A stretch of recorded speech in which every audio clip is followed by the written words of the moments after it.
안녕하세요. 숨겨진 세계사 돈의 역사 시리즈입니다. 지난 편에서 우리는 한 가지 패턴을 보았습니다. 미국과 서방이 만든 금융 시스템이 파동을 일으키면 그 진동은 다른 나라에서 지진이 되었습니다. 라틴 아메리카, 동남아, 한국, 러시아, 그리스, 그리고 그 지진의 피해국에 내려진 처방전은 거의 동일했습니다. 긴축, 민영화, 노동 유연화, 자본시장 개방, 외국인 한도 폐지. 그 명분 중 하나가 도덕적 해이를 끊어야 한다였습니다. 오늘 보실 이야기는 그 다음 질문에 대한 답입니다. 만약 같은 종류의 재난이 그 시스템을 만든 나라 자신에게 일어났다면 그때도 같은 처방전을 적용했을까요? 오늘은 2008년 9월 미국의 158년 된 은행 한 곳이 무너진 날의 이야기로 시작합니다. 그 은행의 이름은 리먼 브라더스였습니다. 그러나 오늘 진짜 보실 것은 그 무너진 은행이 아닙니다. 같은 시기에 무너지지 않은 다른 곳들의 이야기입니다. 그럼 시작하겠습니다.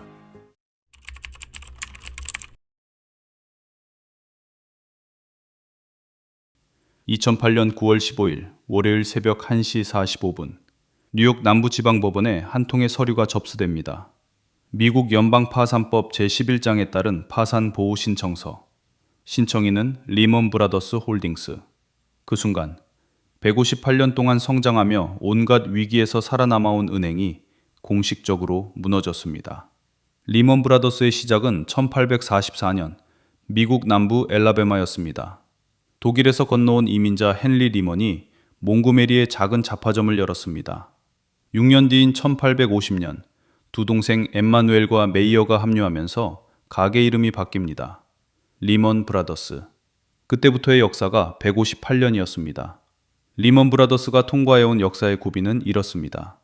1861년 남북전쟁, 1873년, 1893년, 1907년, 3번의 공황, 1929년 대공황, 2번의 세계대전, 1987년 블랙먼데이, 2001년 9.11 테러.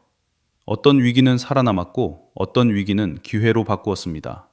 그런데 한순간에 무너졌습니다. 파산 신청 당시의 규모는 이랬습니다. 자산 6,390억 달러, 부채 6,130억 달러. 미국 역사상 최대 규모의 기업 파산이었습니다. 이전까지 최대였던 2002년 월드컴 파산의 약 6배 규모였습니다. 당시 환율로 한국 돈 약 700조 원이 넘는 부채였습니다. 리먼 브라더스는 미국에서 네 번째로 큰 투자은행이었습니다. 전 세계 직원이 2만 5천 명이었습니다. 그중 대부분은 그날 아침 출근해서 자신이 일하던 회사가 더 이상 존재하지 않는다는 사실을 알게 됩니다. 뉴욕 본사 앞에는 종이박스를 든 사람들이 줄을 섰습니다.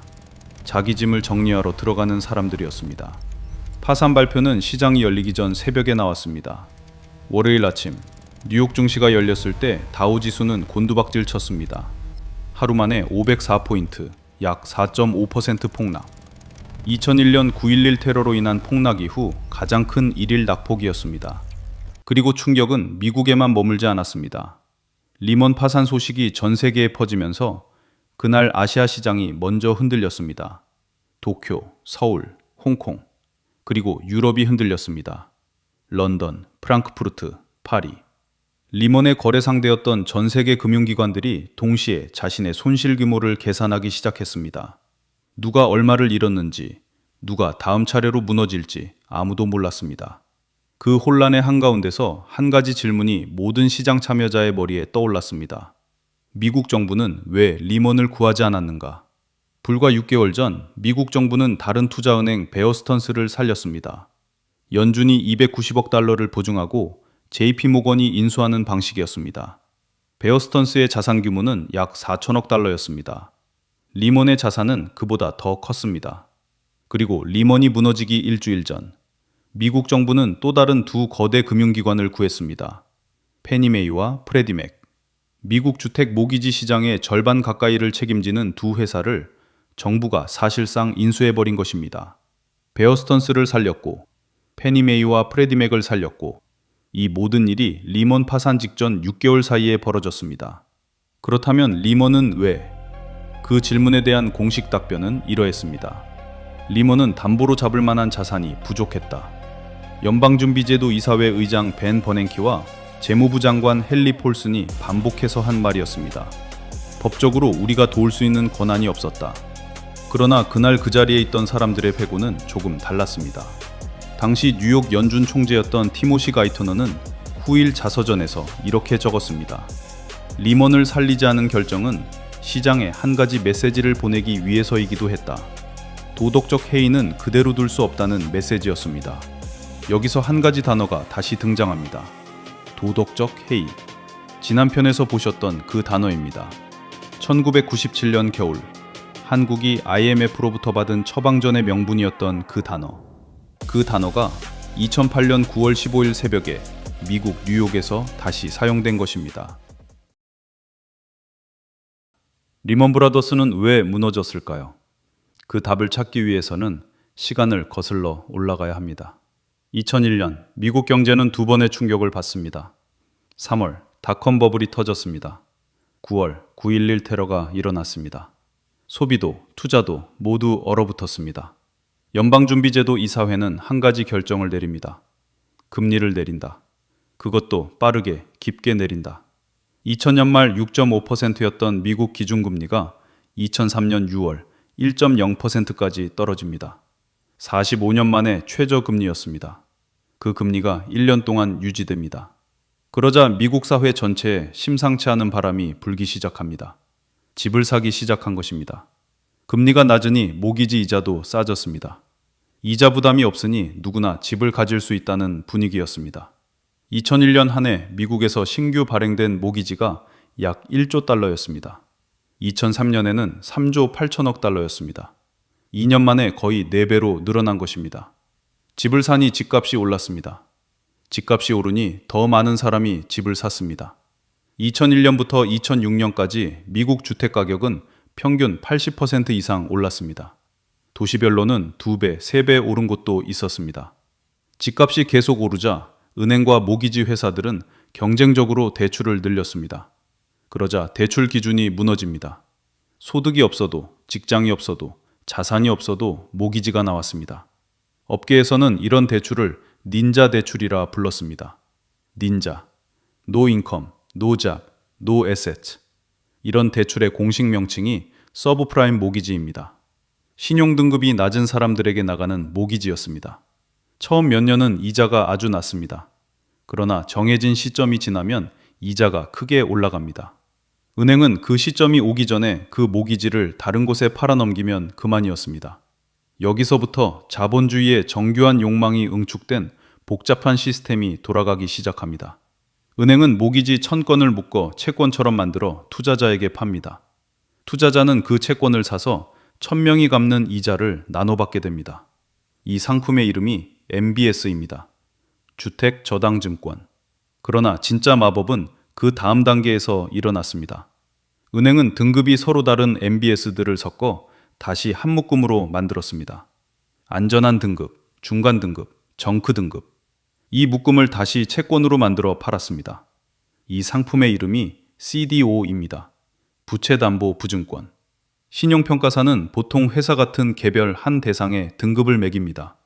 그 회사가 부도날 확률이 일정 수준 이하면 AAA, 세상에서 가장 안전한 등급입니다. 그런데 CDO는 한 회사가 아닙니다. 수천 건의 모기지가 묶인 상품입니다. 한두 건이 부도나도 나머지에서 들어오는 이자로 메울 수 있습니다. 수천 건이 동시에 부도날 확률은 매우 낮다고 계산됐습니다. 안전한 모기지와 위험한 모기지를 적절한 비율로 섞으면 AAA 기준의 채권을 설계할 수 있었습니다. 위험한 서브프라임 모기지가 잔뜩 들어 있어도 미국 국채와 같은 등급이 만들어졌습니다. 그래도 투자자를 안심시키기 위해서는 한 단계가 더 필요했습니다. AIG, 미국 최대의 보험회사였습니다. AIG는 CDO를 보장하기 위한 새로운 상품을 만들었습니다. CDS, 신용부도 스와프. CDS는 실질적으로 보험이었습니다. 보험이라면 그 보험을 운영할 만큼의 자금을 따로 쌓아두어야 합니다. 법으로 정해져 있습니다. 그러나 CDS는 형식상 보험이 아니라 파생 상품이었습니다. 그래서 AIG는 자금을 쌓을 의무가 없었습니다. 그저 보장만 약속하면 되었습니다. AIG는 수천억 달러어치의 CDS를 발행했습니다. 회사가 가진 자본보다 훨씬 큰 금액이었습니다. 2007년까지 미국 집값은 계속 오르고 있었습니다. 아무도 그 약속이 지켜지지 않을 거라고 생각하지 않았습니다. 거품이 부푸는 동안에는 모든 것이 좋아 보였습니다. 그러나 2007년 봄부터 작은 균열이 보이기 시작합니다. 서브프라임 모기지를 받았던 사람들 중 일부가 이자를 갚지 못하기 시작했습니다. 초기에 낮은 이자가 끝나고 본래 이자로 올라간 시점이 온 것입니다. 2007년 6월 베어스턴스의 헤지펀드 2개가 흔들립니다. 모두 서브프라임 모기지 기반의 CDO에 막대한 돈을 투자한 펀드였습니다. 7월 말 결국 두 펀드는 파산 신청을 합니다. 투자자 손실은 약 16억 달러였습니다. 이것이 서브프라임 위기의 공식적인 첫 신호였습니다. 2008년 3월 베어스턴스 자체가 무너졌습니다. 그동안 리먼의 손실이 점점 커지고 있었습니다. 2008년 9월 10일 3분기 실적이 발표되었습니다. 손실 39억 달러. 리먼 158년 역사상 최대 분기 손실이었습니다. 리먼의 주가가 그날 하루에 45% 폭락합니다. 대형 투자자들이 리먼과의 거래를 끊기 시작했습니다. 그날 이후 5일 동안 리먼은 자기를 구해줄 누군가를 찾아다녔습니다. 영국의 바클레이즈가 인수 의사를 보였습니다. 그러나 영국 금융당국이 승인하지 않았습니다. 뱅크 오브 아메리카도 검토했습니다. 그러나 메릴 린치를 인수하는 것으로 방향을 바꿉니다. 9월 14일 일요일 밤 뉴욕 연준 회의실에 미국의 주요 금융기관 대표들이 모였습니다. 리먼을 구할 방법이 마지막까지 논의됐습니다. 결론은 나오지 않았습니다. 그리고 다음 날 새벽 리먼 브라더스는 역사적인 파산 신청을 하게 됩니다. 그날 미국은 물론 전 세계 금융시장이 패닉에 빠졌습니다. 이런 혼란 한가운데서 한 가지 결정이 조용히 준비되고 있었습니다. 바로 다음 날 9월 16일 화요일 연준은 한 회사에 850억 달러 한도의 긴급 대출을 결정합니다. AIG, CDO를 보장한다며 수천억 달러어치의 CDS를 발행한 그 보험회사였습니다. 그러나 그것은 시작에 불과했습니다. 10월에 378억 달러, 11월에 400억 달러, 2009년 4월에 또다시 298억 달러, 최종적으로 AIG에 투입된 자금은 1823억 달러, 당시 환율 기준 원화 약 200조 원이 넘는 금액이었습니다. 미국 정부는 그 대가로 AIG 지분 79.9%를 가져갔습니다. 이 결정을 내린 책임자는 벤 버냉키였습니다. 연방준비제도 이사회 의장. 버냉키는 학자 출신이었습니다. 프린스턴 대학교 경제학과 교수였습니다. 그가 학자 시절 가장 깊이 연구한 주제는 일본의 잃어버린 10년이었습니다. 1990년대 일본 경제는 부동산 거품이 터진 뒤 디플레이션의 늪에 빠졌습니다. 물가가 계속 떨어지고 경제 성장이 멈췄습니다. 버냉키는 일본을 연구하면서 한 가지 결론에 도달합니다. 일본 중앙은행은 충분히 돈을 풀지 않았다. 위기가 오면 중앙은행은 망설이지 말고 돈을 풀어야 한다. 2002년 11월 그는 워싱턴 경제학 클럽에서 한 강연을 합니다. 강연에서 그는 이렇게 말합니다. 만약 모든 수단이 다 떨어지면 마지막 수단도 남아있다. 헬리콥터에서 돈을 뿌리는 것이다. 그 강연 이후 사람들은 그를 헬리콥터 벤이라고 부르기 시작했습니다. 2006년 2월 그가 연준 의장이 됩니다. 그리고 2년 7개월 뒤 AIG 구제 결정을 하게 됩니다. 헬리콥터에서 돈을 뿌리듯. AIG 850억 달러는 시작일 뿐이었습니다. 같은 일주일 동안 다음 결정들이 이어집니다. 9월 25일 워싱턴 뮤추얼 파산, 9월 29일 와코비아 매각, 10월 3일 타프 7천억 달러 통과. 타프는 부실자산 구제 프로그램의 약자입니다.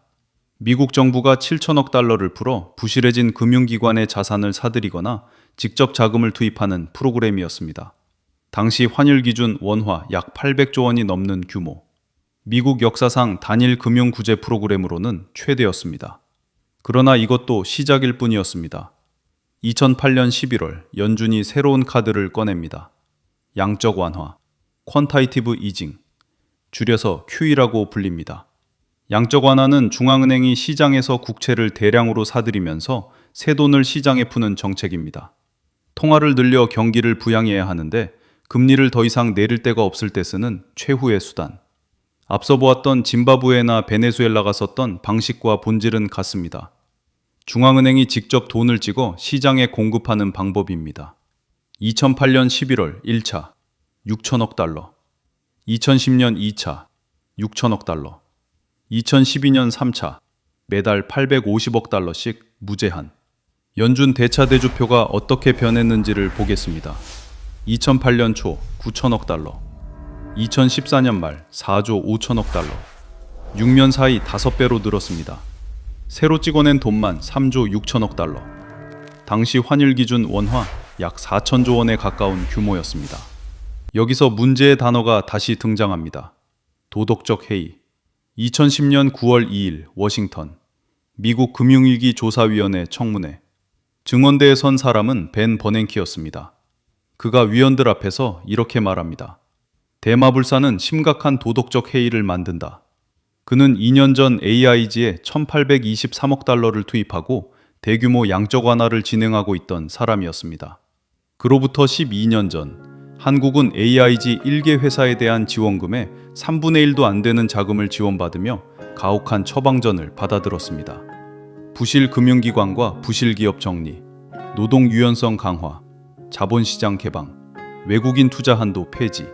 그 참혹한 처방전의 명분이 바로 이것이었습니다. 도덕적 해이. 결국 대마불사는 관철되었고 여전히 월가는 돈놀이에 몰두하고 있습니다.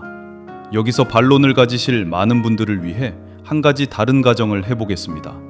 만약 미국이 그때 도덕적 해이를 진짜로 끊었다면 어떻게 됐을까? 리먼처럼 AIG도 무너지게 두었다면, 전 세계 금융기관이 AIG와 맺은 수천억 달러어치의 CDS로 인해 동시에 부도가 났을 것입니다. 월스트리트의 모든 대형은행이 연쇄 파산했을 것입니다. 세계 경제는 1929년 대공황보다 깊은 침체에 빠졌을 가능성이 높습니다. 그러니까 그 순간 미국의 선택은 합리적이었다고 볼 수도 있습니다. 도덕적 해이라는 명분 때문에 시스템 전체를 무너뜨릴 수는 없었을 테니까요.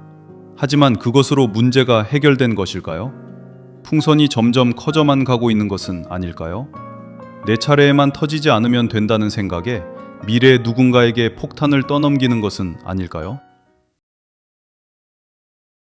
미국에서 시작된 위기였습니다.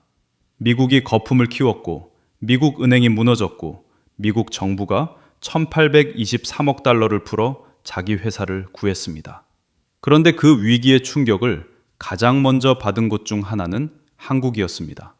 2007년 11월 원달러 환율 919원, 2008년 8월 말 1089원, 2008년 10월 24일 코스피 939포인트, 1년 전 사상 최고치 2065에서 반토막이 났습니다.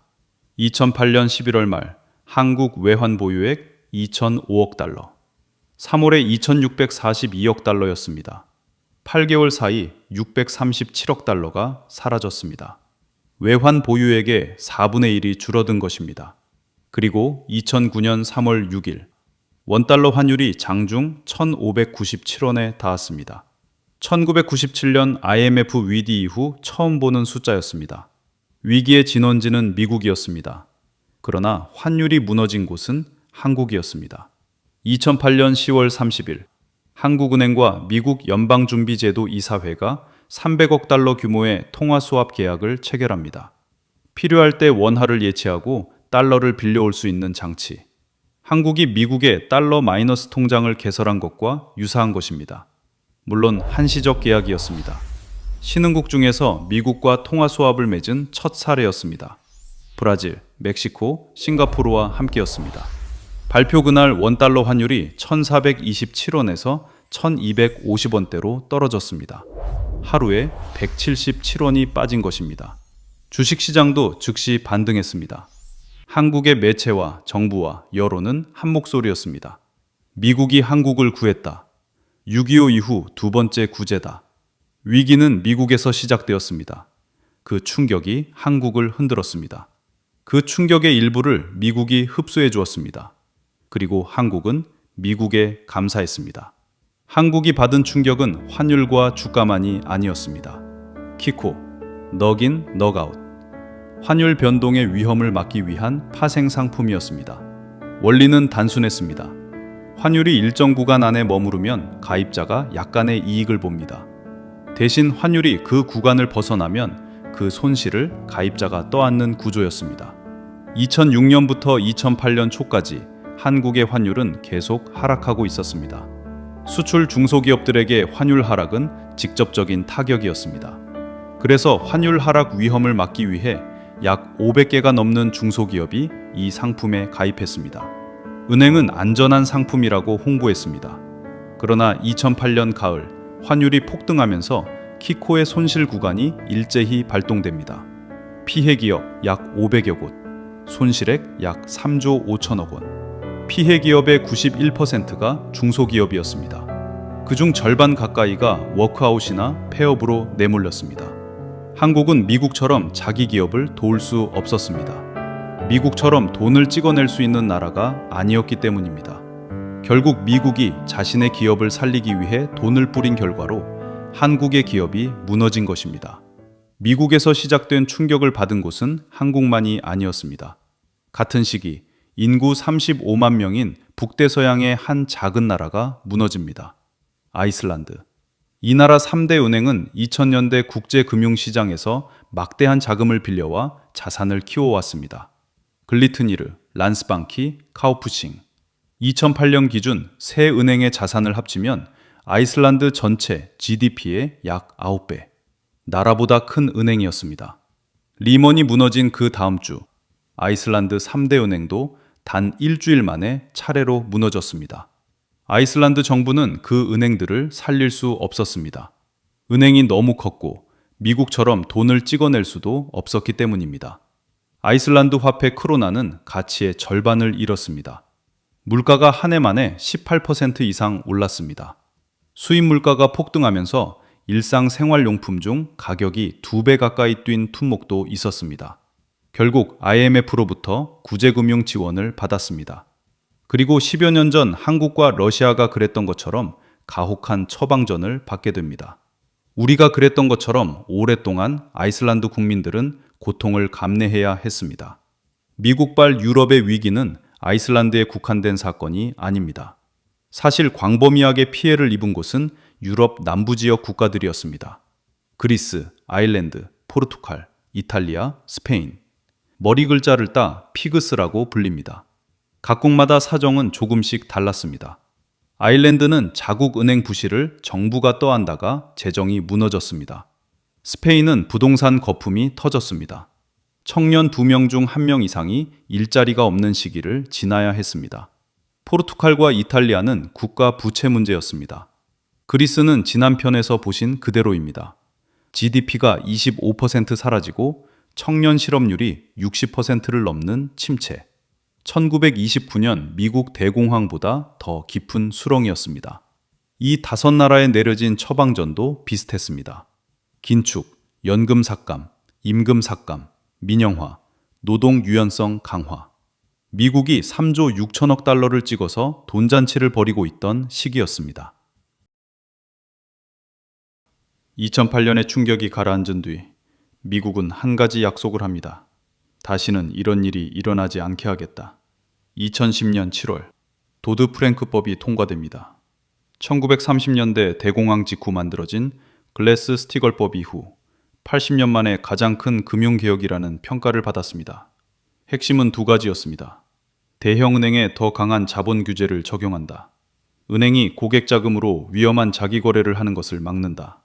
법의 명분은 분명했습니다. 다시는 대마불사를 허용하지 않겠다. 법은 통과됐습니다. 그런데 이 정도로 월가 금융자본의 폭주를 제어할 수 있을까요? 2008년 위기 직전 미국 상위 5대 은행의 자산이 미국 전체 은행 자산에서 차지하는 비중은 약 40%였습니다. 도드-프랭크법이 통과되고 4년이 지난 2014년 그 비중은 약 48%였습니다. JP모건 체이스 한은행의 자산은 약 2조 4천억 달러. 당시 영국 한 나라의 GDP와 맞먹는 규모였습니다. 그 법이 막으려던 구조는 그대로였습니다. 오히려 더 단단해졌습니다. 여기까지 2008년 미국발 글로벌 금융위기를 살펴보았습니다. 그로부터 10여 년 전 우리가 받아든 처방의 명분이 있었습니다. 도덕적 해이. 2008년의 위기에도 같은 단어가 광범위하게 사용되었습니다. 정부도, 언론도, 여론도 같은 진단이었습니다. 그러나 정반대 처방이었습니다. 한국과 신흥국에는 긴축이, 미국에는 1823억 달러와 양적 완화가. 세계가 분노했지만 미국은 급할 때 세계의 눈치를 보지 않았습니다. 그리고 미국 내 언론과 여론은 자신이 세계를 구했다는 자부심을 가졌습니다. 그러나 미국도 세계도 새로 찍어낸 엄청난 달러의 위력을 너무 간과했습니다. 3조 6천억 달러. 미국이 아닌 다른 나라에서 이 정도의 돈을 새로 찍어낸다면 1920년대 독일 이상의 하이퍼 인플레이션이 왔을 것입니다. 그런데 미국의 인플레이션은 그다지 높지 않았습니다. 대신 그 인플레이션의 부담을 세계가 골고루 나뉘어졌습니다. 어떤 곳은 미국보다 훨씬 높게 부담해야 하기도 했습니다. 그런데 위기의 진짜 원인이었던 파생상품 시장은 어떻게 되었을까요? 2008년 위기 직전 전 세계 파생상품 시장의 명목 규모는 약 600조 달러였습니다. 위기가 일단락된 뒤인 2014년 그 규모는 약 700조 달러가 되었습니다. 여전히 월가의 탐욕스러운 금융자본은 지난 과오를 잊은 채 위험한 놀이를 계속하고 있었습니다. 풍선은 점점 커지고 있었습니다. 저도 2008년 가을을 또렷이 기억합니다.